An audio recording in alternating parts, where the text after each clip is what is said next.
தொடர்ந்து நாம் தமிழர் கட்சியின் கொள்கை பரப்பு செயலாளர் சாட்டை துரைமுருகன் அவர்கள் உங்கள் மத்தியில்.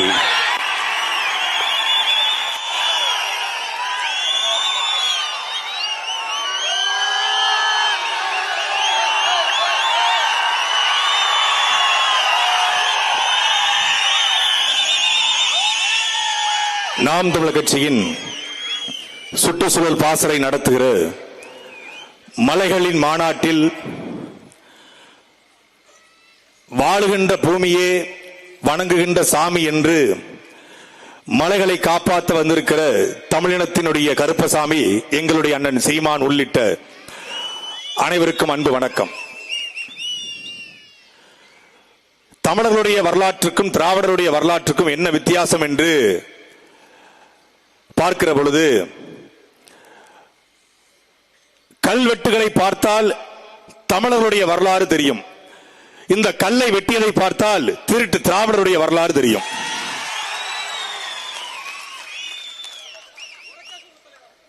தமிழ்நாட்டிலே அதிகமாக கன்னியாகுமரியில் தான் மலைகள் வெட்டப்படுவதாக மரியாதைக்குரிய சகோதரர் சீலன் சொன்னார்.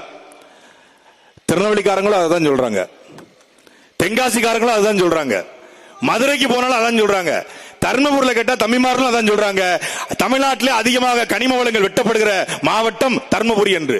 அப்பதான் தெரியுது 38 மாவட்டத்திலையும் இது அதிகமாக வெட்டப்படுகிறது. ஏன் வெட்டான் அப்படின்னு கேள்வி இருக்குல்ல. நம்மை பல மன்னர்கள் ஆண்டிருக்கான், பல படையெடுப்புகள் நிகழ்ந்திருக்கிறது. அரபியர்கள் ஆண்டார்கள், மராட்டிய மன்னர்கள் ஆண்டார்கள், தெலுங்கர்கள் ஆண்டார்கள், 350 ஆண்டு காலம் வெள்ளைக்காரர்கள் ஆண்டார்கள். வெள்ளக்காரன் 350 ஆண்டுகள் ஆண்டு வெட்டப்படாத மலைகளை 50 ஆண்டுகளில் இந்த திராவிட கொள்ளைக்காரர்கள் அள்ளிட்டு போயிட்டான். நீங்க கண்ணை திறந்து பாருங்க. 1500 கிலோமீட்டர் இருக்கிற மேற்கு தொடர்ச்சி மலை கிட்டத்தட்ட 500 கிலோமீட்டர் தமிழ்நாட்டிலே இருக்கிறது. அரபிக்கடலுக்கு இணையாக மேற்கு தொடர்ச்சி மலை இருக்கிறது. இதை கேட்டதற்குத்தான் என் மீது வழக்கு, இதை கேட்டதற்குத்தான் என் மீது குண்டர் சட்டம். அந்த பக்கம் கேரளா, இந்த பக்கம் தமிழ்நாடு, நடுவுல மலை. இதான் மேற்கு தொடர்ச்சி மலை, நல்லா பாத்துக்கோங்க. இதுதான் மேற்கு தொடர்ச்சி மலை. இந்த பக்கம் கேரளா, இந்த பக்கம் தமிழ்நாடு. இந்த பக்கம் வெட்டப்படாத மலை இந்த பக்கம் ஏன் வெட்டப்படுது? ஏன்னா ஏன்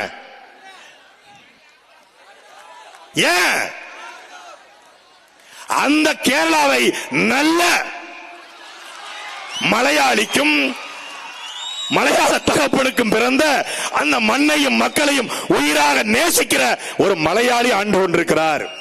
இங்கே ஒரு கொலையாளி ஆண்டு கொண்டிருக்கிறார். அவ்வளவுதான் வித்தியாசம். இத நான் எங்க அண்ணன் மொழியில தக்கலையில பேசுனதுக்கு தான் வழக்கு. இப்ப கொஞ்சம் டீசெண்டா பேசியிருக்கேன். கொஞ்சம் மக்கள் மொழியில பேசுனதுக்கு வழக்கு போட்டாங்க. வழக்கு போட்டு 5 வருஷம் ஆச்சு. நானும் குண்ட சட்டத்தில் வெளியே வந்து 4 வருஷம் ஆச்சு. மலைகள் வெட்டுறது நின்றுச்சா?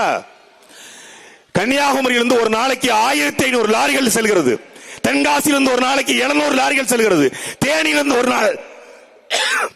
ஒரு நாளைக்கு 800 லாரிகள் செல்கிறது. தர்மபுரியில 1000 லாரிகள். யார் வெட்டுறது? எந்த கல்குவாரிகளுக்கும் இங்கே அனுமதி கிடையாது. 1700 கல்குவாரிகள் தமிழ்நாட்டில் இருக்கிறது. ஒரு கல்குவாரிக்கு கூட அனுமதி கிடையாது. அப்ப எப்படி வெட்டுறான்? டன்னுக்கு 100. ஒரு கல்குவாரியில ஒரு டன் வெட்டுனா டன்னுக்கு 100 ரூபாய். யாருக்கு போகணும்? முத்துவேல் கருணாநிதி ஸ்டாலினுடைய குடும்பத்துக்கு போகணும். டன்னுக்கு 100. இது எப்படா கணக்கு பண்ணுவாங்க எனக்கு பார்த்தா, இவங்க தான் விஞ்ஞான திருடர்கள் ஆச்சு. விஞ்ஞான ரீதியாக கணக்கு பண்ணுவாங்க. இப்ப ஒரு கல்குவாரி இருக்குங்க, அவர் ஒரு நாளைக்கு 200 டன் வெட்டிடுறாரு, 100 டன் கணக்காட்டுறாரு. காட்ட முடியாது. ஏன்? இதற்காக தமிழ்நாடு முழுக்க 3000 பேரை பிரைவேட்டா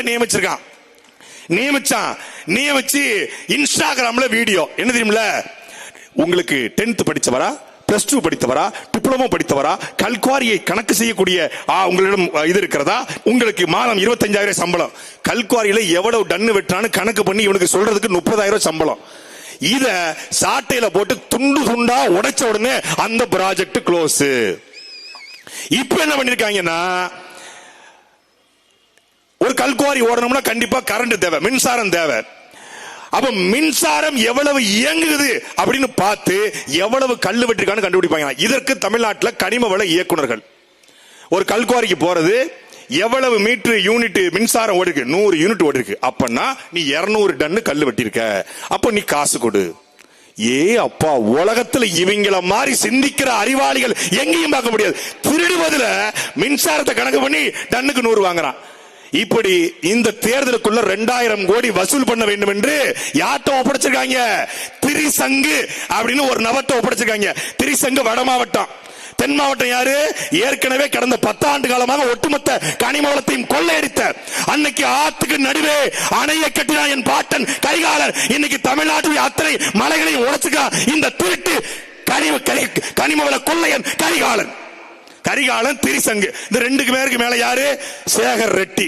அவன் மண்ட மாதிரியே தமிழ்நாட்டை மாத்திர முடிவு பண்ணிட்டான். ஏற்கனவே ஆந்திராவை மாத்தியாச்சு, மண்ட மாதிரியே தமிழ்நாடு மொட்டையாயிருச்சு. இப்ப மொத்த மலையும் காலி. இந்த ஏப்ரலுக்குள்ள 2000 கோடி கல்குவாரியில சம்பாதிக்கணும் முடிவு பண்ண தமிழ்நாட்டில் மயிலாடா மிஞ்சும், மயிலா மிஞ்சும். அதை தடுக்கத்தான் நாங்க போராடுறோம். இதுல ஒரு கூட்டம் மரத்தை கட்டி பிடிச்சா, உங்க அண்ணன் மலையை கட்டி பிடிக்கிறாரு, நாங்க ஒண்ணு நடிகையில கட்டி பிடிச்ச தலைவராங்களா? மரத்தையும் மலையும் தான் கட்டி பிடிக்கிறோம். பிறப்புக்கும் எல்லா உயிருக்கும் சொன்ன கோட்பாட்டை நாங்கள் தூக்கிட்டு வந்திருக்கோம் சொல்றல, அதைத்தான் நாங்க சொல்றோம்.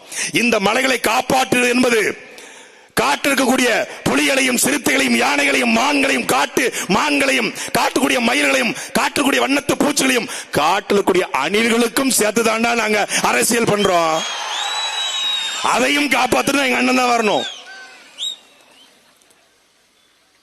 ஒரு திருட்டு கூட்டம் விஞ்ஞான ரீதியாக திருடுகிறது என்பதை சொல்வதற்குத்தான் உங்கள் பிள்ளைகள். இதை பேசலாம். இதை இந்தியாவில் யார் பேசுவா? இதை பேசினால் ஆட்சி வர முடியுமா? இதை பேசினால் தேர்தலில் வெல்ல முடியுமா? வளங்களை பேசினால், மலைகளை பேசினால் அதிகாரத்தை பிடிக்க முடியுமா என்று கேட்கிறான். டேய், தமிழ்நாட்டுக்குள்ள மட்டுமே தெரியாதீங்கடா. அடுத்த படம் என்ன வரும்னு பார்க்காதீங்கடா. 2026 தேர்தல் நோக்கி தெரியாதீங்கடா.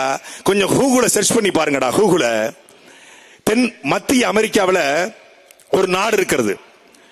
மத்திய அமெரிக்காவில் 2015 வரைக்கும் ஒட்டுமொத்தமான உலகத்திலேயே அதிக கொலைகள் நடந்த நாடு. அந்த நாட்டுக்கு செல்வதற்கு ஒருத்தரும் கூட துணிய மாட்டான். வட அமெரிக்கா சொல்லிருச்சு, நாட்டுக்கு போகாத, உனக்கு பாஸ்போர்ட் கிடையாது, விசா கிடையாதுன்னு. கனடா சொல்லிருச்சு, அந்த நாட்டுக்கு செல்லாதே என்று. மத்திய அமெரிக்காவில் இருக்கக்கூடிய எல் சால்வடார் என்கிற நாடு 2015 நடக்கிற ஒரு நகராட்சி தேர்தலில் யார் போட்டிடுறா? ஒரு இயக்குனர் போட்டி போடுறான். போட்டி போட்டு மேயர் தேர்தலில் நகராட்சி மேயர் ஆயிடுறான். மேயர் ஆன உடனே அவன் அதுக்கப்புறம் தான் சுயேட்சை ஒரு கட்சி ஆரம்பிக்கிறான். கட்சி ஆரம்பிச்சு அங்க ஏற்கனவே ஆண்டு கொண்டு இருக்கிற கட்சியில போய் கூட்டணி வைக்கலாம்னு பேசுறான். ஐயா, நம்ம வந்த உடனே இந்த கொள்ளக்கார கும்பலெல்லாம் பிடிச்சு உள்ள போட்டுட்டு நாம அதிகாரத்தை கைப்பற்றலாம்னு சொல்றான். இல்ல, வாய்ப்பே இல்ல. இந்த நாட்டை நடத்துவதே கொள்ளக்காரன் தான், கொலைகாரன் தான். அவனை கைது பண்ணணும்னு சொன்னா ஒருத்தன் கூட ஓட்டு போட மாட்டான்னு சொல்றான். ஆனாலும் தொடர்ச்சியா பரப்புரை செய்யறான். நான் வந்தால் என் வளங்களை காப்பேன், நான் வந்தால் இந்த கொள்ளக்கார கும்பலை சிறைப்படுத்துவேன் என்று பேசுகிறான். 2019 தேர்தல் 51 விழுக்காடு வாங்கி நாட்டினுடைய அதிகாரத்தை கைப்பற்றுகிறான். 6 மாதம் என்ன பண்றானே தெரியல. ஒரே விமர்சனம் யூடியூப்ல, அங்க இருக்கக்கூடிய பேஸ்புக்ல, சோசியல் மீடியா திட்டம். என்னடா ஆட்சிக்கு வந்த 6 மாசம் சைலண்டா இருக்குன்னு. அந்த 6 மாசத்துல நாட்டினுடைய தலைநகர்ல இருந்து 80 கிலோமீட்டர்ல வட மத்திய அமெரிக்காவிலே மிகப்பெரிய சிறைச்சாலையை 80,000 பேர் இருக்கக்கூடிய சிறைச்சாலையை கட்டி முடிக்கிறான். அந்த சிறைச்சாலையில தொலைபேசி கிடையாது, சிறைச்சாலைக்கு மனு கிடையாது, இணையதள வசதி கிடையாது, வைஃபை கிடையாது, சேட்டலைட்ல கூட அந்த சிறைச்சாலையை கண்டுபிடிக்க முடியாத அளவுக்கு கட்டி முடிக்கிறான். கட்டி முடிச்சு ஒரு நாள்ல உத்தரவு, நாட்டில் கூடிய அத்தனை கொள்ளக்காரையும் பிடிச்சு ஜெயில போடுறான். 80,000 பேர் கைது செய்யப்படுறான். அத்தனை பேரும் செந்தில் பாலாஜி, வேலு, உதயநிதி ஸ்டாலின், பல பெரிய கருப்பன்கள் எல்லாம் உள்ள போறாங்க. மலமுழங்கி மகாதேவன்கள் உள்ள போறாங்க. அங்க கலவரம் அடிக்கிறான். ஒண்ணு பண்ணல, சொல்றான், இதுவரைக்கும் கொள்ளையடிச்சத கொள்ளையடிச்சிட்ட, என் நாட்டினுடைய வளங்கள் என் மக்களுக்கு சொந்தம். என்று அறிக்கைப்படுறான். அந்த வளங்களை வைத்து 2019 அதிகாரத்துக்கு வந்தவன் மீண்டும் 2024 தேர்தல் 78 விழுக்காடு வாக்குகளை பெற்று மீண்டும் அதிபராக மாறியிருக்கிறார். நயீப் புக்கால் என்கிற 42 வயது இளைஞர். ஒரு திரைப்படத்தில் இயக்குனராக இருந்த நயீப் புக்காலே அங்கே ஆட்சி அதிகாரத்தை பிடிக்க முடியும் என்றால், அதே போல கருத்திலே முன்வைக்கிற எங்களுடைய அண்ணன் செந்தமிழன் சீமான் இந்த நாட்டை ஆள முடியாதா என்பதை அவன் மட்டுமல்ல, மேற்கு அமெரிக்கா கூகுள்ல போய் சர்ச் பண்ணி பாரு. குட்டி குஞ்சான்ஸ், அனில் குஞ்சிஸ், கொஞ்சம் கூகுள்ல போய் சர்ச் பண்ணி பாரு. சர்ச் பண்ணி பாரு. ஆப்பிரிக்காவினுடைய சீமான் என்று இணையதளத்திலே நீ தேடி பாரு. இப்ராஹிம் ட்ரோடே, புர்கினோ பாசோ என்கிற ஒரு நாடு. இதே போலதான் அங்க அவன் என்ன பண்ணானோ அதே மாதிரிதான். வைரம் கொட்டி கிடக்குது, வளங்கள் கொட்டி கிடக்கிறது. என்ன பண்றான் அமெரிக்கா, மேற்குலக நாடுகள் அதை சந்தை போல பயன்படுத்துகிறது. 2022 மிகப்பெரிய ராணுவ புரட்சி செய்த அதிகாரத்தை கைப்பற்றுகிறார் இப்ராஹிம் ட்ரோடே.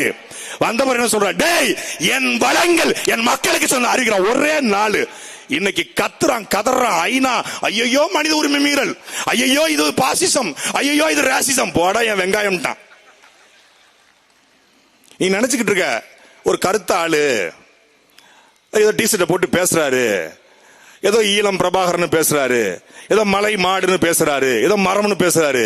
நீ மேடையில பேசுற சீமான தானே பாத்திருக்க, நீ தனியா பேசுற சீமான பார்த்தது இல்லல. அவர் மண்டைக்குள்ள இருப்பதை மட்டும் இறக்கி வச்சா 6 மாசத்தில் ஒட்டுமொத்தமான உலகத்தினுடைய தலை சிறந்த மாநிலமாக தமிழ்நாடு இருக்கும். ஆனா நீ தப்பிச்சு நினைக்கிறத, அவர் ஏதோ உயிர் நேயம் பேசுறாரு, பிறப்புக்கும் எல்லா உயிருக்கும் ரொம்ப மனிதநேயவாதி போல இருக்கு. ஒரு என்ன ஸ்டாலின் அப்பாங்கிறாரு, உதயநிதியை தம்பிங்கிறாரு, செந்தில் பாலாஜி தம்பிங்கிறாரு, விஜய தம்பிங்கிறாரு. டேய் தப்பு பண்ணவை எவ்வளவு பெரிய கொம்பனா இருந்தாலும் அண்ணன் சீமான் ஆட்சிக்கு வந்தா வீரப்ப என்ன பண்ணாரோ அதுதான்டா நடக்கும். அதான் நடக்கும். நீ எழுதி வச்சுக்கோ. ஒரு பய தப்பிக்க முடியாது. நீ 10,000 கோடி கரிகாலம் சேர்த்து வச்சுக்கோ, சேகர் ரெட்டி 1 லட்சம் கோடி சேர்த்து வச்சுக்கோ, வர்றோம்டா தூக்குறோம்டா உங்களை. ஒரு பய இங்க தப்பிக்க முடியாது. எங்க அக்கா கூட சொன்னாங்க, கனிம வளத்தை கொள்ளையடித்தவன் எவ்வளவு பெரிய கொம்பனாக இருந்தாலும் இதே தர்மபுரியில அந்த அதியமான் ஔவையாருக்கு கொடுக்குறாங்கல்ல, அதே இடத்துல உனக்கு ஒரு தட்டை கொடுத்து உட்கார வச்சிருவோம். எறா பிச்சை எடுறா. எங்க அண்ணன் சும்மா மேடையில ஏதோ ஒரு புலித்தேவன் மருதுவாண்டி தீரன் சின்னவளன் பேசாரு, மேடையில பாரி வள்ளல் அதிகமான பேச நினைக்கிறீங்க. நேத்து இந்த வாகனம் இந்த நுழைந்த உடனே சொன்னாரு, டேய் இந்த நாட்டுக்கு பொழைக்க வந்தவன் இந்த நாட்டுல ஏதோ பண்ணி நாட்டை சுரண்டி கொளுத்தவனுக்கெல்லாம் தமிழ்நாடு முழுக்க சிலை, ஆனால் என்னுடைய பாட்டன் அதிகமானுக்கு சிலைய பாடுறா என்று சொன்னாங்க. அண்ணன் வரம்டா தூக்கணும்டா. நீ சீமான சும்மா சாதாரண ஒரு கட்சி தலைவர் நினைச்சிடாத. இந்த இனத்தின் கடைசி நம்பிக்கை செந்தமிழன் சீமான். சொல்றான் சில பேர், தங்கத்தை விட்டுட்டோம், வைரத்தை விட்டுட்டோம், தங்கத்தை விட மாட்டேன். யாரு வைரம் யாரு தங்கம்? எப்ப நான் உன்னே சொன்னேன், கருப்பா சுருட்ட முடி வச்சவரை குள்ளமா பாத்திரிக்கலான்னு அண்ணன் சிங்கமுத்து கேப்பாரு. கருப்பா செகுப்பா கட்டையா சுருட்ட முடி வச்சுற பாத்தீங்க? பார்க்கல, தெரியாது. எவ்வளவு செலவு பண்ணோம்டா தெரியாதுன்னு சொல்லிட்டாங்கிற மாதிரி இவரை தங்கம்ங்கிறது. இவரை நான் கேரியரோட உச்சத்தை ஓதிட்டு என்ன உச்சம்? டேய் நாங்க தாண்டா யூடியூபோட உச்சம், எங்க அண்ணன் தாண்டா அரசியலோட உச்சம், நீ ஒரு சொச்சம். என்ன உச்சம்? ஒரு கேரளாவில் சேர்ந்த அண்ணன் பிரியதர்சன், ஒரு கேமராமேன் பிரியதர்சனுடைய மகள் கல்யாணி, அந்த பொண்ணு நடிச்ச படம் 450 கோடிக்கு ஓடி இருக்கு. அதாண்டா இன்னைக்கு தமிழ் சினிமா கேரளா சினிமாவோட உச்சம். கல்யாணி பிரியதர்சன் தாண்டா உச்சம். சும்மா உச்சம். பார்த்து எழுதி படிக்கும் போதே 1000 தப்பு. நாங்கள் நடைக்கு சாத்தியப்பட்டதை செய்ய மாட்டோம். அது நடைக்கு சாத்தியம் ராஜா, நடைமுறைக்கு சாத்தியம். நடைக்கு சாத்தியமா? நடைக்கு கால் மட்டும் தான் சாத்தியம். நாமக்கல் வாயில வரல. நாமக்கல் பிற்படுத்தப்பட்ட என்ன பிற்படுத்தப்பட்டவா? எழுதி படிச்சு படிக்கும் போது 80 தவறுங்க.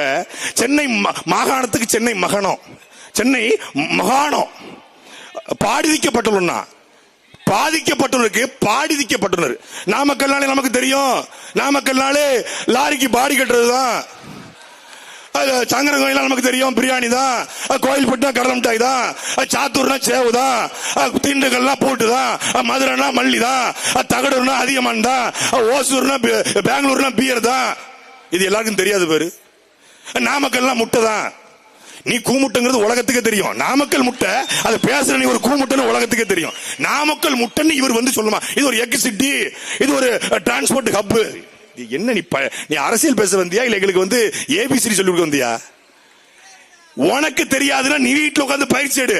அதை எழுதி வச்சு படிச்சுக்கிட்டு அத நாங்க வந்து எங்களுடைய கொள்கை விளக்கங்களை எங்களுடைய தேர்தல் அறிக்கையில செல்வம், ஐயா செல்வம் முடியாது சொல்லுவோங்க. அப்பா எப்படி சிக்கிருக்கம் பாருங்க. நம்ம மறுபடியும் நீங்க தாவேக்காக்கு ஆட்சி அமைப்பீங்களா? மறுபடியுமா? ஏற்கனவே ஆட்சி அமைச்சிட்டாங்க கனவுல. இவர் முதலமைச்சர், ஆதவர்ஜுனா உள்துறை அமைச்சர், புஷியானந்த் பொதுத்துறை அமைச்சர், லெப்ட் பாண்டி விளையாட்டுத்துறை அமைச்சர். நாடு விளங்கிடும்டா, நாடு விளங்கிடும். டேய் அன்பிற்குரிய மக்களே,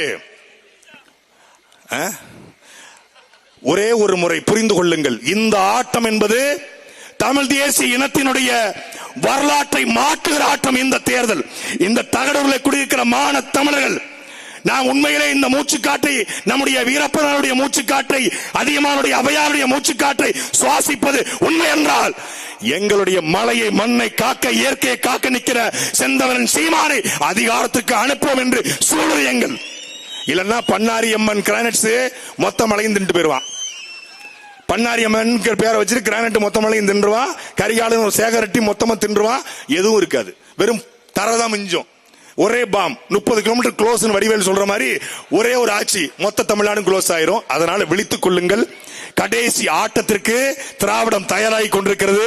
முதல் ஆட்டத்தை துவங்கிறதுக்கு ரசிக கூட்டம் வருகிறது. ரசிக கூட்டத்தையும் திராவிட கூட்டத்தையும் ஒழித்து கட்டி தமிழ் தேசிய பிள்ளைகள், பிரபாகரன் பிள்ளைகள் அதிகாரம் ஏறினார்கள் என்ற வரலாற்றை பதிவு செய்வோம். அது தகடூர் என்கிற இந்த தருமபுரியிலிருந்து தொடங்கட்டும். நன்றி, வணக்கம். நாம் தமிழர்.